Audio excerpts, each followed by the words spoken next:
Mr. Louis Chua.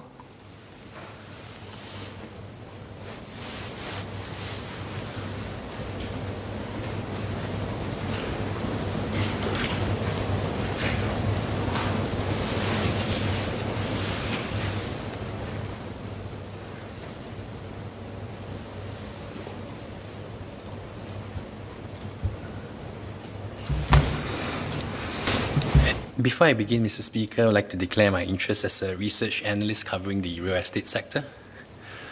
Mr. Speaker, for a relatively small island state like ours, land is often said to be a scarce and non-renewable resource. This is notwithstanding, of course, that Singapore's land area stands at around 276 square kilometres as at 2019, about 140 square kilometres or 24% higher than what it was 50 years ago. After all, there is a hard limit to the amount of land reclamation that can be carried out in our waters. It is thus essential that we focus on optimizing Singapore's land use so as to extract the maximum socio-economic benefits for all Singaporeans. Optimizing land use has come a long way in Singapore, starting with the amendment of the Land Acquisition Act in 1966 following Singapore's independence. Back in 1964, then Prime Minister Mr. Lee Kuan Yew shared two broad principles on land acquisition. The first is that no private landowner should benefit from development which has taken place at public expense. And second, prices paid on acquisition for public purposes should not be higher than what the land would have been worth had the government not contemplated development generally in that area. With these principles in mind, the Land Acquisition Act was subsequently amended to strengthen government powers to acquire land and limit compensation. At the debate on the Land Acquisition Bill, Mr. E.W. Barker, then Minister for Law and National Development, concluded that there has not been a word of criticism. I have nothing much to add except to say that I'm glad that our backbenchers have realised the importance and the necessity for this piece of socialist legislation. The Land Acquisition Act has since been amended given changing circumstances, with the 2007 amendment providing for compensation based on prevailing market value of acquired land. But why are all these important?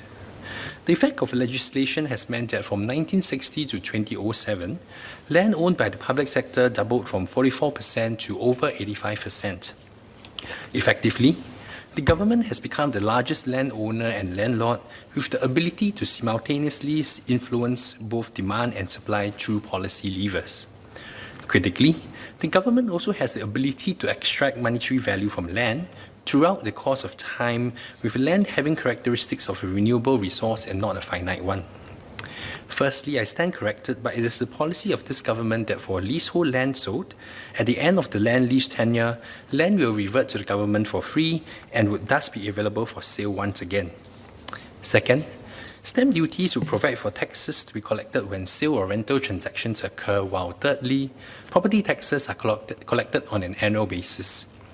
The land betterment charge would be one additional mechanism, the principles of which I agree with, as it will allow for the collection of a tax on the increase in the value of land, resulting from a chargeable consent given in relation to the land. For example, what used to be a low-rise car park and hawker centre in the heart of the CBD is set to be transformed into a modern, mixed-use commercial complex rising to a height of 280 metres, one of the tallest buildings in Singapore. While the size of the land plot has not changed, the implied land value has soared considerably. The land betterment charge would thus be a logical policy lever to allow for value capture by the state for the public good. Specific to the land betterment charge, I note that it is to be collected by the Singapore Land Authority and replaces the taxes known as the development charge and temporary development levy imposed today under the Planning Act and the collection of differential premium by the SLA. The streamlining of legislation and easing of administrative burden would thus be much appreciated by private developers and public officers alike. That said, I do have a number of specific clarifications to raise on the land betterment charge. The first on the quantification of land betterment charges. Clause 9 sets out the two methods to be used in assessing the amount of land betterment charge: the table of rates method and the valuation by designated valuers method. Today, that development charge rates are reviewed on a half-yearly basis in consultation with the Chief Valuer. The table of DC rates are broken down into 118 geographical sectors and 9 different use groups. Can the Minister clarify how the table of rates will be assessed and how would it be different from the current DC regime? How much were DC collections on an annual basis in the past, and how would this differ with the switch to a land betterment charge mechanism? Conceptually, almost all developments benefit from existing amenities and infrastructure, so it is also fair that those who benefit financially when planning permission is given should share some of that gain with the community. However, it is also difficult to quantify the land value increment resulting from infrastructure investments. With valuation being a subjective matter, how would, for example, aggrieved landowner seek recourse for any disagreements in land valuation and land betterment charges, whether it is assessed under the table of rates method or the valuation method?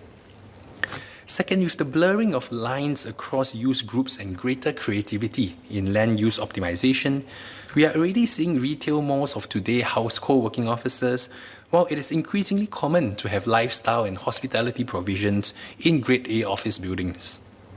How would the SLA ensure that its table of rates is a dynamic one and not based on static singular interpretations of land use? Third, on the powers conferred on the minister.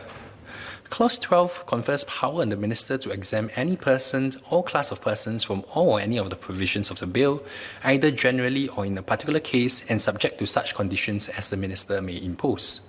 How is this exercise of legislative power safeguarded, and what would the conditions entail? Have similar exemptions been exercised in the past, and what were the circumstances behind it back then? Fourth, Clause 13 empowers the land planning minister to provide for concessionary relief from land betterment charges, assuming certain conditions are being met. In practical terms, who would be the land planning minister, and wouldn't the conditions under subsection 2A, B and C be desirable, loosely defined conditions that we would expect out of property development in Singapore regardless? To cite from the Act, these include the desirability of the proposed development or subdivision of any land in achieving economic development, or maintaining the cultural, economic, physical and social well-being of the people of Singapore and the community in the area concerned. Fifth, on the liability of lessees or occupiers. Under Clause 35, should the taxable person make default in payment of any land betterment charge, the lessee or occupier will be liable for payment, notwithstanding that any such payments constitute a valid discharge for rent or payments due. While this would simplify recovery efforts, is such a clause fair to the tenants, and shouldn't efforts be focused on the defaulting party instead? And finally, on the management of monies collected from the land betterment charge.